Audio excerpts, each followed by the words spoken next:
नमो अर्हन्तारं नमो सेत्थारं नमो आयर्याडं नमो उवछायाडं नमो लोये सव्यसाहूरम् मङ्गलं भगवान् वीरो मङ्गलं गौतमो गणी मङ्गलं कुन्दकुन्दात्यो जैन धर्मोऽस्तु मङ्गलम् सर्वमङ्गल्यमाङ्गल्यं सर्वकल्याणकारकं प्रधानां सर्वधर्माणां जैनं जयतु शासनं जैनं जयतु शासनं जैनं जयतु शासनं मोक्षमार्गस्य नेतारम् भेत्तारं कर्म भूभृतां ज्ञातारं विश्वतत्त्वानां वन्दे तद्गुणलब्धये वन्दे तद्गुणलब्धये वन्दे तद्गुणलब्धये नमिदूनबद्धमानं परमपाणं जिनं तिसोऽध्येन वोचामि रयणसारं सायारणयार्धं मीडम्। श्रीमद् भगवत कुंकुंदाचार्य देव श्रेणी यह रयणसार प्राप्त नामक ग्रंथ और इस पर हम सभी कल 72वीं गाथा पर चर्चा कर रहे थे, जिस पर आचार्य देव ने बोला शूरता के बिना सुभट सौभाग्य रहित महिला उसकी शोभा श्रृंगार और वैराग्य ज्ञान और संयम से रहित क्षपण मुनि कुछ भी नहीं प्राप्त करते। आचार्य देव का इसमें तात्पर्य यह है कि यदि यथार्थ ज्ञान और वैराग्य के ही बड़े बड़े व्रत ले लिए जाएंगे, उसके बिना ही जीवन में ऊंचे ऊंचे नियमों का पालन किया जाने लगेगा, तो वे सारे वैराग्य और ज्ञान के बिना, जैसे शूरता के बिना सुभट की कोई शोभा नहीं और सौभाग्य रहित महिला के श्रृंगार के कोई मायने नहीं, उसी प्रकार उसका तप नियम संयम वह किसी काम का होगा नहीं। आज 73वीं गाथा से हम चर्चा शुरू करेंगे। 73 वत्थु समग्गो मूढो लोही लभ्भति फलं जहापच्छा अन्नानि जो विषया सत्तो लहदितः चेवम्। वत्थु समग्गो मूढ़ो, मूढ़ एक मूर्ख है जो कैसा है, वत्थु समग्गो हर एक प्रकार से समृद्ध है, उसको हर प्रकार की समृद्धि है, सारी वस्तुएं जो कि वह अभिलाषा करता है जिनकी वे उसको प्राप्त है। जैसे वत्थु समग्गो मूढ़ो वह समस्त वस्तुओं से समृद्ध मूर्ख या फिर लोभी लोही लोभी, ऐसे ही कोई लोभी पुरुष हो। दो लोग लिए, एक जिसके पास सब कुछ है लेकिन मूर्ख है और एक जो लोभी है। ये कैसे फल को प्राप्त करते हैं? लब्धि फलम, प्राप्त करते हैं फल को। कहाँ? पच्छा, जहां वत्थु समग्गो मूढ़ो लोही लब्धि फलम पच्छा, जैसे सारी वस्तुओं से समृद्ध मूर्ख और लोभी सारे ही फलों को प्राप्त करते हैं कि बाद में प्राप्त करते हैं। दो लोग हैं, मूर्ख, मूर्ख की सारी वस्तु, उसकी सारी सामग्री वो खुद नहीं भोग पाता, उसका परिवार, उसके मित्र, उसका पूरा जितना भी परिकर है वे ही उसकी संपत्ति का लाभ उठाते हैं, वह तो ज्यादा अपनी संपत्ति का लाभ उठा नहीं पाता। और दूसरा है लोभी, तो लोभी को तो अपनी ही संपत्ति खर्च करने में प्राण निकलते हैं, तो वो सब कुछ जोड़ के रखना चाहता है। तो जाहिर है कि चाहे वह मूर्ख हो या लोभी हो, वह अपनी प्राप्त सामग्री का फल भी बाद में ही भोग पाएगा। और बाद में भोगेगा क्या? बाद में तो मृत्यु ही आती है, और मृत्यु के बाद चाहे वह मूर्ख हो अथवा वो लोभी, वे जाएंगे नरकादि गतियों में, क्योंकि बहुत आरंभ परिग्रह की इच्छा, लालसा, लोभ और समस्त ही वस्तुओं का संचय कर उनका दान ना करना, उनका भोगोपभोग ना करना, ये सब कुछ हमारे दैव में, भवितव्य में आगे सुखद परिस्थितियों की रचना नहीं करता। सो आचार्य देव यहाँ सिद्धांत बताते हैं, पहले उदाहरण के लिए, जैसे कोई बहुत संपन्न व्यक्ति हो, सारी वस्तुओं से समृद्ध हो, यदि वह मूर्ख हो, मतलब ना जानता हो कि प्राप्त सामग्री को दान में कैसे प्रयुक्त करना, परोपकार में कैसे लगाना, अथवा अपने ही भोग उपभोग में उनका कैसे सदुपयोग करना योग्य रीति से, यदि वह नहीं जानेगा तो उसको जो प्राप्त सामग्री है वह वर्तमान में तो भोग नहीं पाएगा, या तो कोई ठग प्रिय वचन, मीठे वचन बोलकर उसको ठग लेंगे, अथवा उसका लालच ही उसको वह प्राप्त सामग्री में बहुत बड़ा अंतराय बनकर खड़ा हो जाएगा। तो वे अपनी प्राप्त सामग्री के फल को वर्तमान में भोग पाएंगे कि नहीं भोग पाएंगे।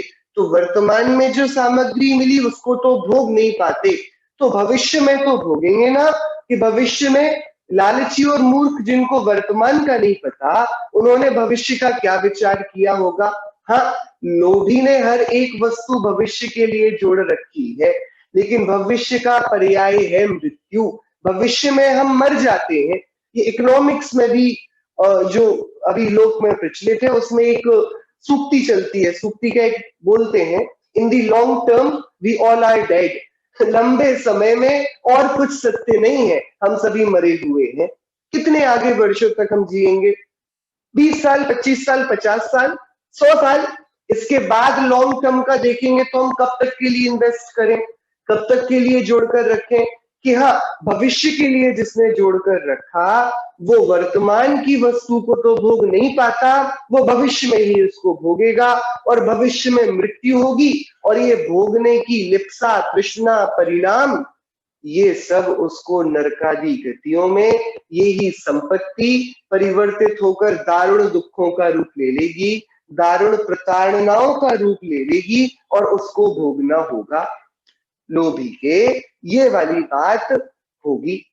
ऐसे ही जैसे ये लोभी और मूर्ख वर्तमान में कुछ नहीं भोगते, सब भविष्य में ही भोगा करते हैं, वर्तमान में मात्र तृष्णा को, लालच को, अपने ही हीन खेद परिणामों को भोगा करते हैं, भय को भोगते हैं, मेरी संपत्ति निरंतर बढ़ती रहे, किसी से छीन ना ली जावे, कोई मेरे से कर वसूल ना कर ले, मेरी वस्तु पर किसी की नजर ना पड़ जावे, इस भय से ही वे अपना वर्तमान बुनते हैं, और भविष्य में तो मृत्यु के बाद जो कहानी उनके ही करतूतें कर्म रचेंगे, सो नरकादि में उनको भोगनी होगी।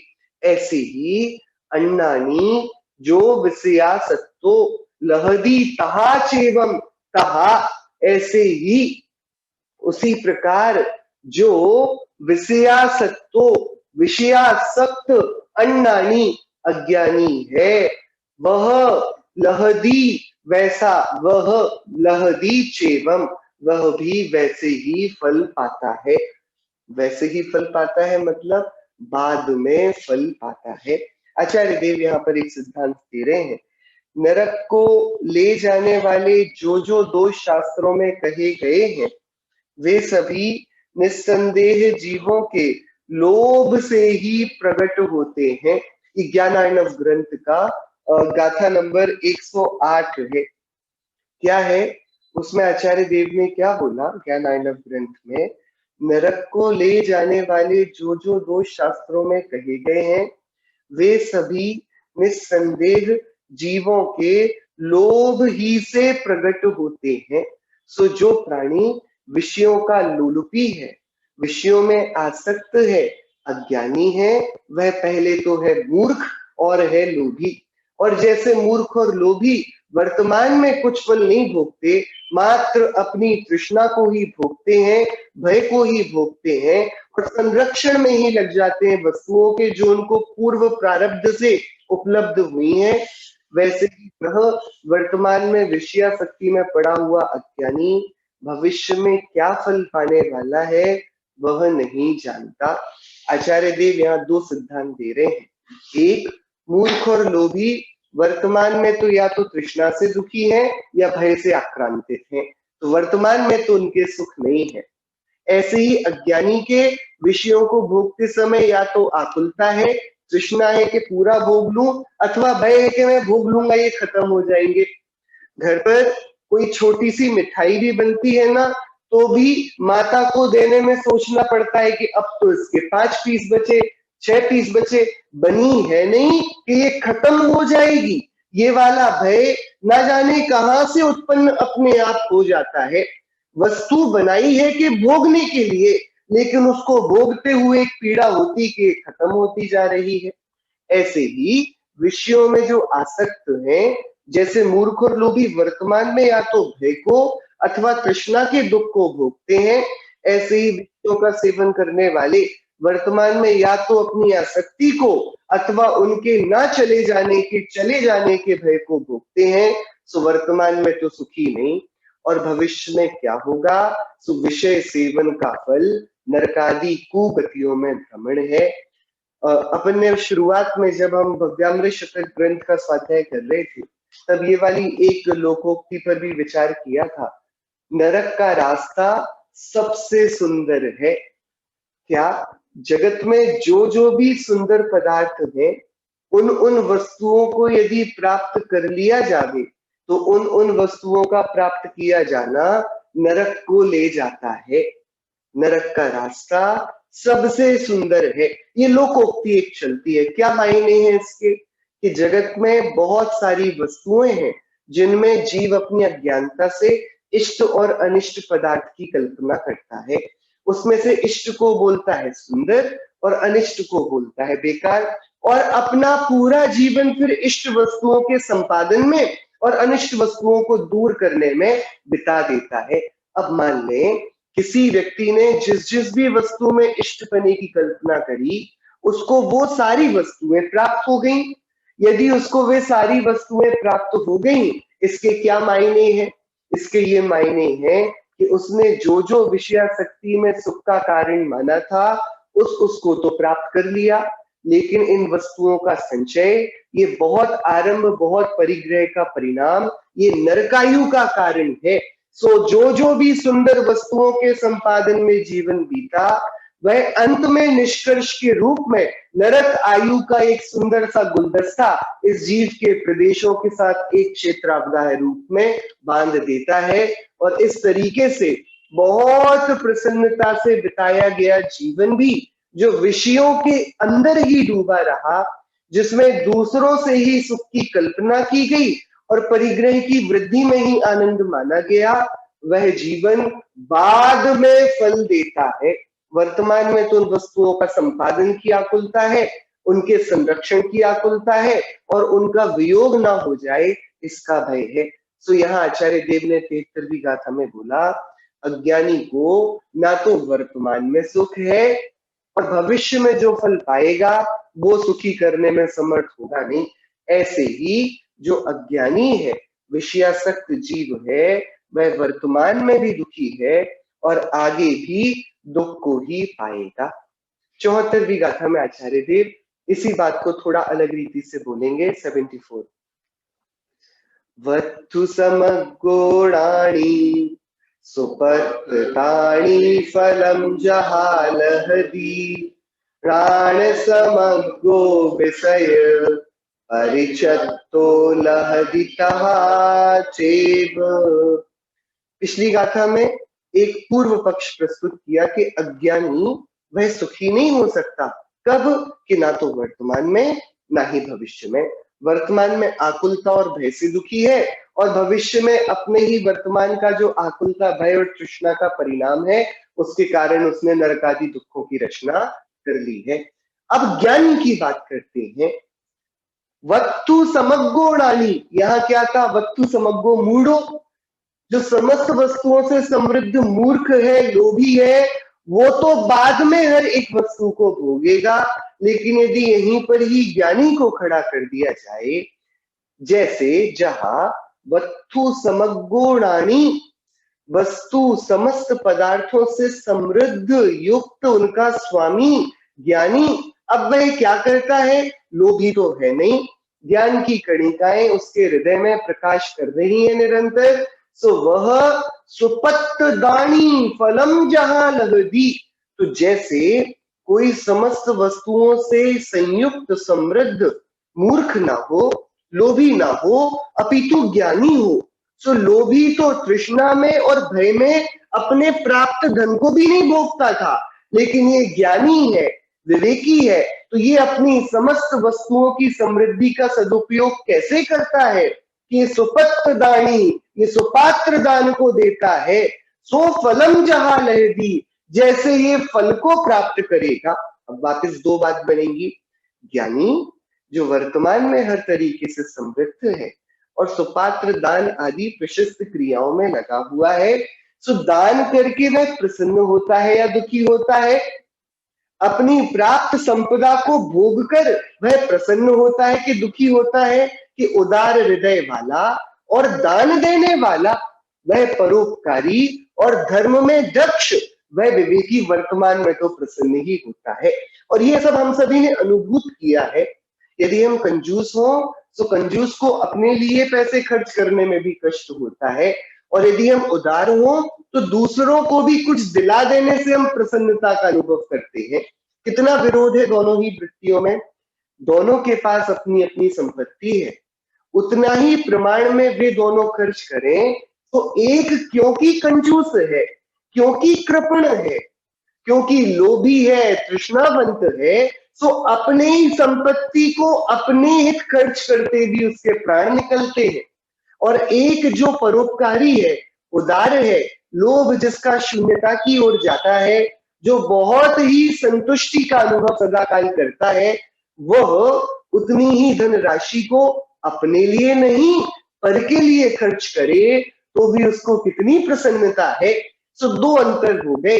लोभी वर्तमान में अपने लिए विषय संपादन करते हुए भी दुखी है, वहीं ज्ञानी विवेकी दूसरों के लिए योग्य सुपात्रों को दान देते हुए भी वर्तमान में अपने को धन्य अनुभवता है, अपने जीवन को सुपात्र दान से सफल मानता है। तो सुपात्र दान आदि में रखकर सारे धार्मिक अनुष्ठान और वे सब मोक्ष मार्ग और जीव दया आदि के अनुष्ठान जो अपने जीवन में परोपकारी उदार चित्त विवेकी पुरुष धारण करते हैं, उनको हम यहाँ पर लेंगे। सो वत्थु समग्गुणानि, यानी कि ये सारी वस्तुएं अज्ञानी के पास हो, मूर्ख के पास, लोभी के पास हो, सो उसको जलाती हैं, वर्तमान में दुखी करती हैं। यदि वही वस्तु की समृद्धि ज्ञानी के पास हो तो वह तो सुपात्र दान आदि में उस अपनी संपत्ति को लगाकर बहुत प्रसन्नता और सुख से रहता है। तो देखो वर्तमान में तो सुखी रहा दान देकर भी, भविष्य में क्या होगा कि अरे सुपात्र दान का फल तो आचार्यों ने मुक्ति गाया है। जब दान ना देने को छोड़े हम, मात्र दान की अनुमोदना से शूकर, नेवला, गिद्ध, बंदर, ये सब भी मोक्ष को चले गए, जिसकी अनुमोदना में एक पक्षी को स्वर्णत्व और अणुव्रत उसी भाव में धारण हुए और भविष्य में नग्न दिगंबर दीक्षा लेकर मोक्ष को जाएगा। सो भाई इनकी महिमा तो विशेष है। सुपात्र दान भविष्य में भी क्या देता है? फल देता है। सो देखो जो ज्ञानी है वो वर्तमान में भी सुखी और भविष्य में भी सुखी। ऐसे ही प्राण समग्गो विषय परिचत्तो लहदी तहा चेव, वैसे ही विषयों का त्यागी ज्ञान से युक्त ज्ञानी फल पाता है। दो बातें हो गई कंट्रास्ट में। क्या बात हुई? 73वीं गाथा में मूर्ख और लोभी को एक पक्ष में रखा और अज्ञानी को दूसरे पक्ष में। मूर्ख और लोभी से उदाहरण से समझाया ये वर्तमान में भी दुखी, भविष्य में भी दुखी। ऐसे ही विषयों से आसक्त अज्ञानी वह वर्तमान में भी दुखी, भविष्य में भी दुखी। भले ही वह समस्त इंद्रियों के विषयों का त्याग कर दे, लेकिन क्योंकि उसके हृदय में सम्यक ज्ञान रूप वैराग्य यदि उदित नहीं हुआ है तो वह वर्तमान में विषयासक्त ही है। कषायों की वासनाएं उसके हृदय में पाई जाती हैं। स्वर्ग आदि निदान फल की वह इच्छा चाहता है, तो वह वर्तमान में भी दुखी इच्छा से, तृष्णा से, लोभ से, और भविष्य में भी वह हीन फल को पाकर दुखी होगा। वहीं दूसरी तरफ जैसे कोई विवेकी सुपात्र दान आदि दे तो परंपरा से मोक्ष और साक्षात तो स्वर्गत्व, देवत्व, इंद्रत्व आदि प्राप्त करता है। ऐसे ही कोई विषयों का त्यागी जो विवेकी हो तो वह भी उत्कृष्ट साक्षात तो देवत्व और परंपरा से मोक्ष प्राप्त करता है। ये जैसे विषयों के ग्रहण पर यदि कोई पात्र दान आदि देकर उत्कृष्ट फलों को प्राप्त कर लेता है, ऐसे ही कोई कहीं ये ना बोलने लगे कि चलो फिर तो हम विषयों की समृद्धि को प्राप्त होंगे और बहुत दान देंगे, इससे हमारा परलोक सुधरेगा। तो आचार्य बोलते हैं सुनो, जैसे दूसरों को दान देने का फल है ना, ऐसे और इससे भी कहीं ज्यादा इन वस्तुओं का त्याग कर देने का फल है।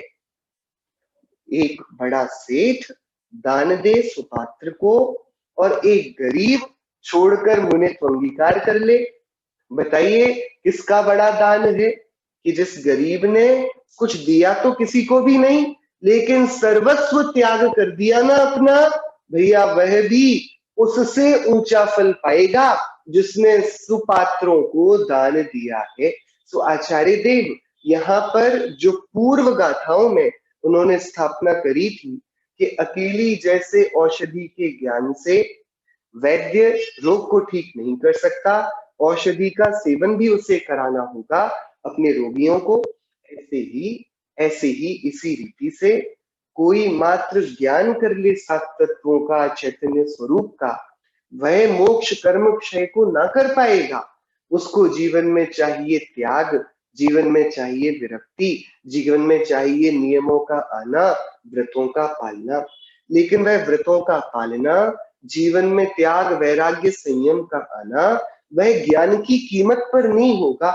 ज्ञान को, वैराग्य को बाईपास करके व्रतों को नहीं लाना होगा, वह योग्य क्रम नहीं है। योग्य क्रम ये नहीं कि कोई पहले बड़े बड़े नियमों को अंगीकार करे और बाद में त्याग ज्ञान आदि करे, ये वाली बात नहीं।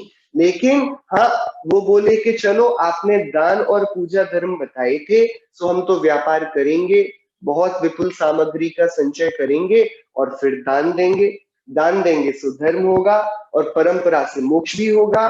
तो उससे बोलते हैं तू जितना दान आदि के लिए उत्साहित है, तुझे बताएं ये जिनका तूने दान देकर त्याग किया है, तू इनका ही अपनी इच्छा तृष्णा रूप अग्नि को बुझाकर त्याग कर दे, सो भी तुझे वही फल होगा जैसा सुपात्र दान का फल है।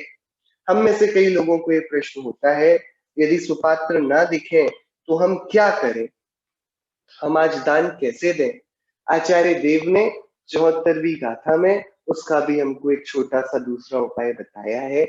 जैसे समस्त पदार्थों से युक्त सुपात्रों को दान देने वाला ज्ञानी फल पाता है, ऐसा ही फल यदि हम उसी फल की इच्छा करते हो, उसी जाति की धर्म भावनाओं को भाना चाहते हो, तो भैया उसी का पर्यायवाची, उसी के समतुल्य, उसी के जितने वेटेज वाला, बल्कि उससे भी ज्यादा भारी, ज्यादा गुरुत्व को रखने वाला विषयों का त्यागी होना है।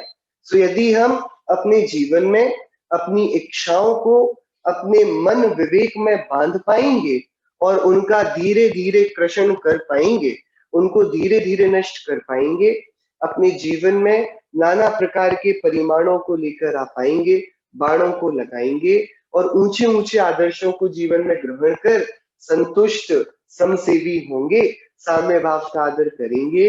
तो सुपात्रों को दान देना तो इष्ट हमको है ही, लेकिन उसके अभाव में हम अपने जीवन में उन सारे आर्य कर्मों को और स्थिरता से कर पाएंगे जिनको हमारे गुरुओं ने करने के लिए हमें मार्ग प्रशस्त किया है।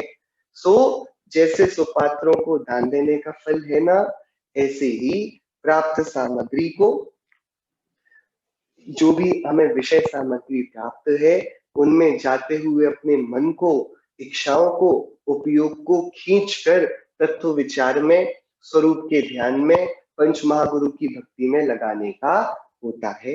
75वीं गाथा में आचार्य देव इसको और स्पष्ट कर देंगे, जो ये बातें वे अभी तक करते आए हैं। गाथा 75।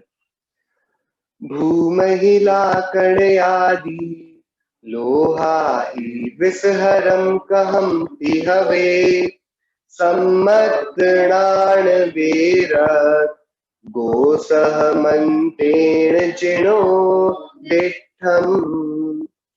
भू यानी कि जमीन, महिला यानी कि स्त्री, कणयादि यानी कि स्वर्ण, कनक आदि, स्वर्ण आदि, लोहा ही, इनका लोभ रूप समस्त जितने भी परिग्रह है ना, 10 प्रकार के परिग्रह सामान्य रीति से और विविधता को लिए हुए पूरा जगत ही परिग्रह रूप हो जाए, जिसमें विश्व अणु सम लघु है, प्रति प्राणी का आशागत, किसको कितना मिल सकता, विषयों की अभिलाषा व्यर्थ। गुणभद्राचार्य देव ने आत्मानुशासन ग्रंथ में बोला ना कि भाई ये जगत तो एक है, और यदि एक एक आदमी के इच्छा के कुएं को तुम देखो ना, तो उस कुएं के अंदर ये पूरे विश्व की वस्तुएं एक अणु के जैसी हैं। तो विश्व एक है और सबको पूरा का पूरा विश्व चाहिए। तो बताओ, यदि हम बंटवारा भी करेंगे तो किसके हिस्से क्या आएगा, किसके हिस्से क्या आएगा? कि भाई किसी के हिस्से कुछ भी नहीं आने वाला। सो विषयों की अभिलाषा क्या है? व्यर्थ है। यदि संभव ही हो कि सबकी इच्छाएं पूरी हो जाएं, सबकी, किसी के पास हो 1 अरब रुपए, हो ठीक है 1 अरब, और मान लिया जाए उस देश की जनसंख्या भी 1 अरब हो। कितने रुपए हैं राजा के पास? 1 अरब। और जनसंख्या कितनी है? 1 अरब। अब सारी जनसंख्या गुहार लगाए राजा से कि हम सभी को दान दो, दान दो, दान दो, तो राजा दे देगा। सबको कितना कितना मिलेगा? 1 रुपए। 1 रुपए में क्या होगा कि अरे राजा को तो कहने को होगा कि हमने 1 अरब का दान दिया, उसके दान की तो विपुल सामग्री है, लेकिन मिलने की सामग्री कितनी है? कुछ भी नहीं। अब बताइए, जिसको 1 रुपए मिला है राजा के द्वारा, वह कितना प्रसन्न है। उस 1 रुपए से उसकी हालत में क्या अंतर आया? यही गुणभद्राचार्य ने हमको एक इकोनॉमिक्स का पाठ पढ़ाया कि भैया सुनो, विश्व तो एक है और तुम सबको चाहिए सब कुछ। अब हम बंटवारा भी करने लगेंगे ना, तुम सभी के हाथ में उतना ही आएगा जितना तुम्हारा शरीर है, बाकी कुछ मिलने वाला है नहीं। क्योंकि तुम तो समझते हो मनुष्य ही जीव है, लेकिन त्रियंचों की भी इच्छाएं हैं, देवों की भी अभिलाषाएं हैं, नर की भी चाहते हैं कुछ ना कुछ। ठंडी जब गर्मी लगती होगी तो थोड़ी शीतलता चाहते हैं, जब गर्मी लगती होगी तो शीतलता चाहेंगे, ठंडी लगेगी तो थोड़ी गर्मी चाहेंगे। भोजन चाहेंगे, कपड़े चाहेंगे, एक घर चाहेंगे, छत चाहेंगे, सबकी ही इच्छाएं हैं। यदि सब पर पृथ्वी के परमाणुओं का विभाजन किया जाए, किसी की भी इच्छा पूरी ना होगी। सो क्या किया जाए? आचार्य देव यहाँ पर परिग्रह की इच्छा को, तो उन्होंने जो 10 प्रकार के परिग्रह आगम में वर्णित हैं, उनमें 3 का नाम लेकर सभी को प्रदान कर दिया। जमीन यानी जितनी भी संपत्ति है, क्षेत्र आदि। स्त्री, इसके अंदर हमारा परिवार पूरा आ गया, पुत्र, पिता, माता, और इसी के अंदर सारे चेतन परिग्रह आ गए, दास, दासी, जितने भी हमारे परिग्रह हुए। और स्वर्ण में धन आदि परिग्रह आ गया। सो ये सारा जो परिग्रह है, वस्त्र, ये सारे प्रकार के कूप्य, बर्तन, दास, दासी, ये सारे के सारे परिग्रह जमीन, स्त्री, स्वर्ण में आचार्य कुंदेव ने लिए आदि के लोहा ही विषहरम, लोभ रूपी विषधर यानी कि सर्प, कहम पिहवे, चाहे वह कितना भी भयानक क्यों ना हो।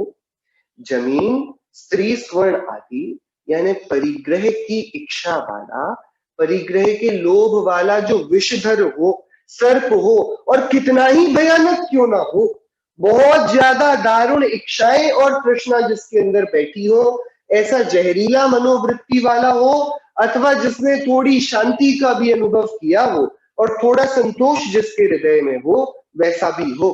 कैसा भी लोभ रूपी विषधर किसी के भी हृदय में कैसा भी हो, घबराना नहीं। सम्मत्तणान वैरग्यो सहमंतेन जिनोद्दिष्टम। सम्यक्त्व ज्ञान और वैराग्य रूपी औषधि या मंत्र से वह विषधर वश में किया जा सकता है, ऐसा जिनेंद्र देव ने कहा है। विशाखार स्तोत्र में महाकवि धनंजय ने एक बात लिखी। उन्होंने बोला, हे भगवान, मुझे हंसी आती है कि लोग व्यर्थ ही देवी देवताओं के पास मन्नतें मांगने जाते हैं, तांत्रिकों के पास तंत्रादि और मंत्रादि की दीक्षाएं शिक्षाएं लेते हैं और अपने रोगों का निवारण करते हैं। हे भगवान, मेरे पास तो मात्र आपके नाम का ही मंत्र है, जिस मंत्र में सारे ही विषधरों का विष उतार दिया जावे, इतनी शक्ति है। भगवान के ही नाम मंत्र में समस्त पंच परमेश्वरियों की आराधना में समस्त दुखों को उतारने की शक्ति है। ऐसा वहां पर धनंजय कवि ने विशाखार स्तोत्र की कविता ही विष अपहार है। उनके पुत्र को सर्प ने डस लिया, वे भक्ति में लीन थे, उनकी पत्नी ने भेजा किसी को, सो वे आए नहीं, तो पुत्र को जिनदेव के सामने रख दें। ये भक्ति करते गए, विशाखार स्तोत्र की रचना हुई और ऐसी कहानी है कि उसका लो विष उतर गया। वहां पर उन्होंने बोला कि भाई भगवान, आपका नाम ही मंत्र है। सो आचार्य देव इसी बात को थोड़े और स्पष्ट रीति से कह रहे हैं। सम्यक्त्व किसे कहते हैं, ज्ञान किसे कहते हैं, वैराग्य किसे कहते हैं, कि अनादिकाल से अनंत तीर्थंकरों ने जो तत्व बताया, उस तत्व को जानकर जो तीर्थंकरों पर और उनके बताए तत्व ज्ञान पर श्रद्धान करे, सो वही सम्यक्ति, वही सम्यक ज्ञानी। और ऐसा करके जो इस संसार से उदास होकर विषय आदि से अपनी दूरी बना ले, सो वही वैराग्य चित्त वाला।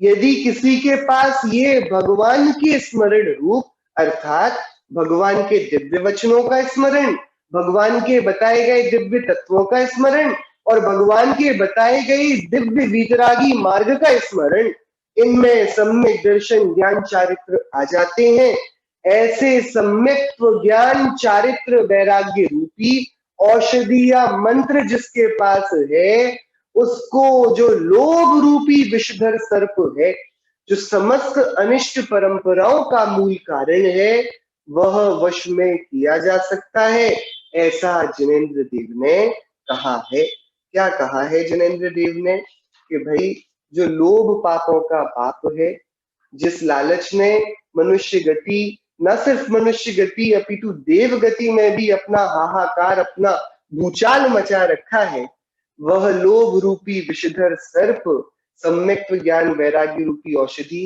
या मंत्र से वश में किया जा सकता है। लोभ रूपी कषाय को सबसे बड़ी कषाय माना जाता है। क्रोध आदि में है, प्रारंभ में है, क्योंकि क्रोध का नाश सबसे पहले होता है, और लोभ अंत में है, क्योंकि 10वें गुणस्थान के अंत में सूक्ष्म सांपराय गुणस्थान है ना, वहां पर सूक्ष्म कषाय यानी लोभ कषाय बचती है महामुनि राजों के, उसका अभाव होता है।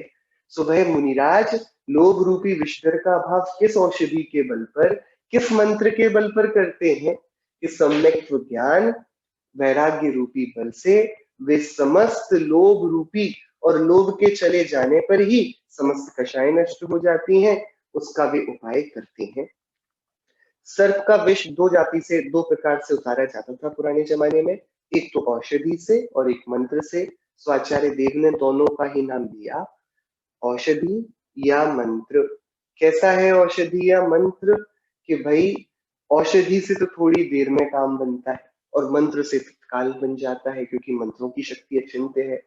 उन्होंने जिनदेव के वचनों को और सम्यक ज्ञान वैराग्य को औषधि की भी उपमा दी, कि मंत्र तत्काल उपचार कर देगा, फिर आफ्टर जो बाद का ट्रीटमेंट है वो औषधि करेगी, डिस्चार्ज होने के बाद भी कोई दवाइयां तो लेंगे। ऐसे ही जिनेंद्र देव के वचन तत्काल तो लोभ को उत्पन्न होने नहीं देते, सम्यक दर्शन ज्ञान चारित्र अनंतानुबंधी लोभ का हनन कर चुके हैं, और आगे भी निरंतर वैराग्य की बलवती भावनाओं से और चारित्र के उत्थान से ये औषधि रूप वे कर्मों का क्रश करते जाते हैं, ऐसा जिनेंद्र देव ने कहा है। 76वीं गाथा। अब ये पूरा कथन जो अधिकार चल रहा था आचार्य देव का, जो शुभ अशुभ भाव से उन्होंने सम्यक्त्व ज्ञान की महिमा को ऊपर रखकर ज्ञान और सम्यक्त्व से भी ऊपर चारित्र को रखकर कर्म क्षय का उपाय कहा। आचार्य देव अब उसका सार संक्षेप कर रहे हैं 76वीं गाथा। पूर्वम जो पंचिंद्रिय तणुमण वची हथ पाय मुंडाओ, पच्छा सिर मुंडाओ, शिव गदी पहड़ाए गोदी। अब देखिए, मुनि दीक्षा के पूर्व जो 10 प्रकार के मुंडन करने होते हैं, उनकी चर्चा जो जैन ग्रंथों में गाई है, आचार्य कुंद कुंदेव उसका संक्षेप में यहाँ वर्णन कर रहे हैं। ये विस्तृत चर्चा है, आचार्य कुंद कुंदेव ने एक गाथा में इसका संक्षेप किया है। क्या बात उठी थी? बात तो बड़ी सामान्य उठी थी कि भैया शुभ भाव है वे कुगति के कारण है, नरकायु के कारण है, अशुभ भाव और शुभ भाव है स्वर्ग आदि गति के कारण। सो तुम्हें जो पसंद आए करो। सो हमने तुरंत शुभ भावों को चुन लिया। सो आचार्य ने बोला इनसे काम ना बनेगा, ये तो मात्र सामान्य भूमि है, इसमें सम्यक्त्व का उत्कृष्ट बीज बो तो तुम्हारे कुछ धर्म फलेगा। सो हमने सम्यक्त्व ज्ञान के बीज बोए। तो वे हंस दिए महाराज, अरे कोई बातें करने से कोई वैद्य यदि बात बस करे तो क्या रोग का निदान होगा?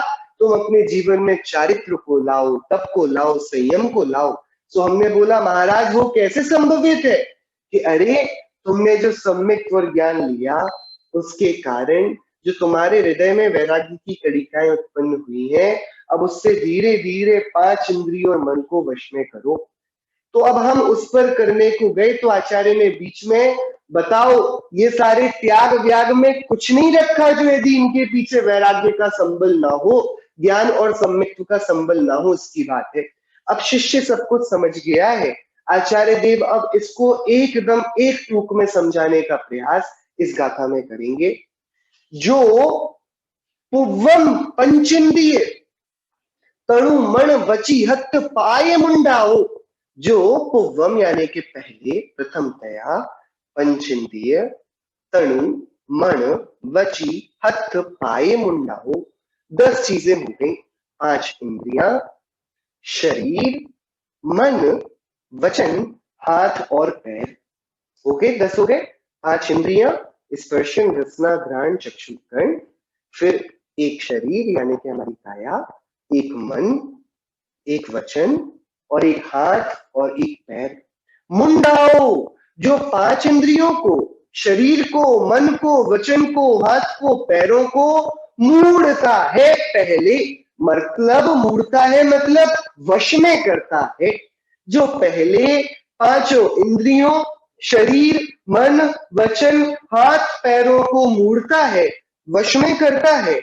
और पश्चात सिर मुंडाओ, सिर मुंडाता है मतलब केश लुंचन करता है, मतलब जैनेश्वरी निर्ग्रंथ दीक्षा को धारण करता है। वह शिव गदी पहड़ाए गोदी, वह मोक्ष मार्ग का नायक होता है, नेता होता है। स्पष्ट कर दी आचार्य देव ने बात। अब इसमें कोई शंका हमें होनी ही नहीं चाहिए। जिन्होंने पूर्व में हमें योग्य क्रम बताया था कि पहले तो सम्यक्त्व औषधि से मिथ्या मल को साफ किया जाए और फिर चारित्र रूपी औषधि के सेवन से कर्मों का क्षय किया जाए।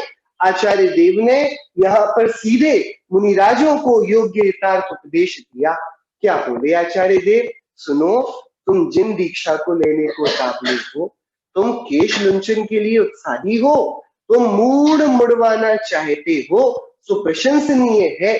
लेकिन तुम बताओ, तुमने पहले 5 इंद्रियों को, 3 योगों को और अपने हाथ और पैरों से शरीर की वृत्तियों को संचालित किया, संयमित किया, नियंत्रण में लिया। इनको अनुशासन में तुम ला पाए हो? यदि तुम 5 इंद्रिय, शरीर, मन, वचन, हाथ और पैरों को अपने वश में ना लेकर आ पाए हो, तो तुम्हें मूड मुड़ाने से कोई फायदा नहीं होगा। तुम मोक्ष मार्ग में बाकी सब तो पा जाओगे, मोक्ष मार्ग को नहीं पा पाओगे। ये 10 प्रकार के जो मुंडन है, इनका स्वरूप मूलाचार ग्रंथ में भी आता है। 10 प्रकार के मुंडनों में सीधी सादी सम्यक्त्व की भूमिका और वैराग्य की स्थापना हो जाती है। पांचों इंद्रियों का वश में करना मतलब जीव के जीवन में बाहर 5 इंद्रिय के विषयों से सुख नहीं आता। मैं परद्रव्य को प्राप्त कर सुखी नहीं होता, मेरा सुख मेरे में है। मैं ज्ञान और आनंद से भरपूर चैतन्य तत्व हूँ, गजब का सुंदरतम जगती का पदार्थ हूँ। ज्ञान दर्शन चारित्र ये मेरा परिवार है। अनंत दर्शन अनंत ज्ञान अनंत सुख अनंत वीर ये मेरे सुंदरतम आभूषण है। मैं सिद्धों जैसा ही सुंदरतम हूँ। ये वाली जो भावना, ये वाली जो अकंप श्रद्धा जिस जीव के हृदय में उत्पन्न हुई, वह हुआ सम्यक दृष्टि। और उसी के जीवन में वे कदम आगे बढ़े कि वह पांचों इंद्रियों का मतलब उनके विषयों का, उनकी लालसाओं का, इच्छाओं का दास नहीं बचा। सो 5 इंद्रियों में रोकना मतलब बांध कर नहीं कि भाई हम सोचेंगे नहीं, हम एक कमरे में अलग हो जाएंगे, इन सबका त्याग कर देंगे तो हमारी भैया ना रहेगा बांस, ना बजेगी बांसुरी। कि तुमने बांस को गलत समझ लिया। ये बाहर के धन वैभव संपदा पुत्र पुत्री पत्नी मकान ये सब नहीं थे जिनसे हमें अपनी इंद्रियों को रोकना था। इंद्रियों को रोकना था अपनी ही मिथ्या वृत्ति से, मिथ्या श्रद्धान से, विपरीत अभिप्राय से। सो 5 इंद्रियों का मुंडन सम्यक दृष्टि को होता है। शरीर का मुंडन क्या है? शरीर को यानी काया को अब उसकी विपरीत प्रवृत्तियों से, हिंसा आदि में लगने से, व्यसनों में लगने से, नाना प्रकार के अन्याय अनीति के कार्यों में लगने से, इन सब से उसको रोकना और उसको जीवन में आर्य वृत्ति में लगाना।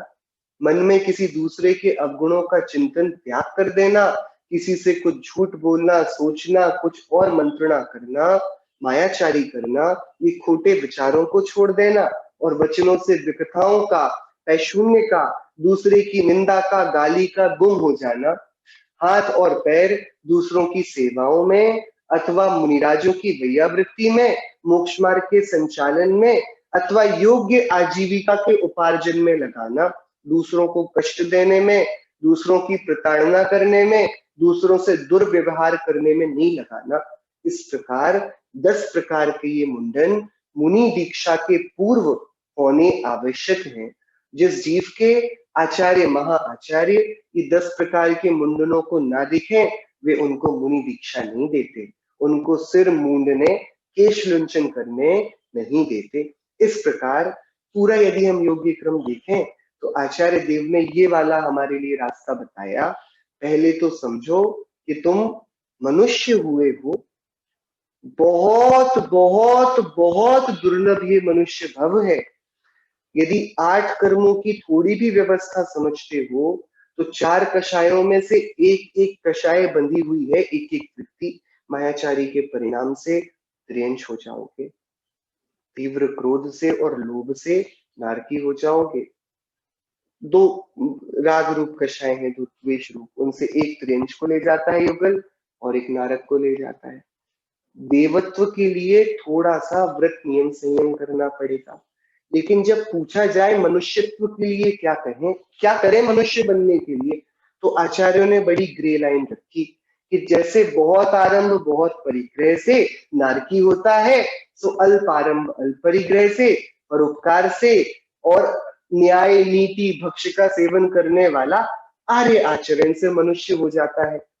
अब बड़ी गड़बड़ाने वाली बात हो गई, क्योंकि हम कैसे बोलें कि हमारा सीमित ही परिग्रह है, सीमित ही हमारा आरंभ है। हम कैसे बोल दें कि हमारे जीवन में, अब देखिए देव बनना कितना एकदम सिस्टमेटिक है। हम 4 नियमों को लेंगे, रोज भगवान की पूजन दान आदि करेंगे और योग्य भक्ति में मन लगाएंगे, देव बन जाएंगे। त्रिंच बनना कितना आसान है। हम मायाचारी के, छल के, चोरी के परिणाम करेंगे, त्रिंच बन जाएंगे, अन्याय नीति करेंगे, त्रिंच बन जाएंगे। नारकी बनना कितना आसान है। हम महत्वाकांक्षाओं में डूबकर निरंतर धंधा, निरंतर बड़े बड़ा अपने मान की खबर, अपने ऐश्वर्य के लिए जीते रहेंगे और हम नरक की दरवाजे निकाल देंगे। मनुष्य बनने के लिए क्या करें कि कर्मों की अपेक्षा से भी देखा जाए सो मनुष्य गति को पाना हमेशा ही दुर्लभ रहा है। ऐसी दुर्लभ मनुष्य गति में जो आकर सबसे पहले तो वह मानवीयता सीखे जो इसको 3 गतियों से विलक्षित करे। तो वह अशुभ भावों का त्याग कर शुभ भावों की भूमिका में आए। शुभ भावों में आकर भी उनको धर्म ना मानने लगे। अब वह कार्य क्या करे? सम्यक्त्व और सद्ज्ञान के उपार्जन का, और सम्यक्त्व और सद्ज्ञान के उपार्जन पर वह संतुष्टि और इतिश्री मुक्ति यात्रा की ना मान ले। वह जीवन में त्याग, संयम, तप, वैराग्य को आदर दे, निरंतर अपने को ऊंचा उठाते रहे। ऐसा करते करते ये 10 प्रकारों का मुंडन करे और फिर निर्ग्रंथता की अपनी चिर भावना को सफल करे, तो शीघ्र ही मोक्ष मार्ग का नेता होगा और स्वयं मुक्ति में स्थापित हो जाएगा। हम सभी के योग्य ज्ञान, दर्शन, चारित्र से विभूषित उत्कृष्ट जीवन हो और हम सभी मोक्ष मार्ग में शीघ्र ही प्रविष्ट हो। इसी मंगल भावना से आज की चर्चा को पूरा चिन्मय। जिन बैन सुनत मोरी भूल भगी, जिन बैन सुनत मोरी भूल भगी, कर्म स्वभाव भाव चेतन को भिन्न पेछानन सुमति जगी, जिन बैन सुनत मोरी भूल भगी, निज अनुभूति सहज ज्ञायकता, सोचिर रुष तुष मैल पदी, स्याद वाद धुनि निर्मल जल ते, विमल भई सम भाव लगी, जिन बैन सुनत मोरी भूल भगी, संशय मोह भरम का विघटी, संशय मोह भरम का विघटी, प्रगटी आत्म सोंझ सगी, दौल अपूरब मंगल पायो, दौल अपूरब मंगल पायो, शिव सुख लेन होस उमगी, भला शिव सुख लेन होस उमगी, जिन बैन सुनत मोरी भूल भगी, जिन बैन सुनत मोरी भूल भगी। नौबार नमः।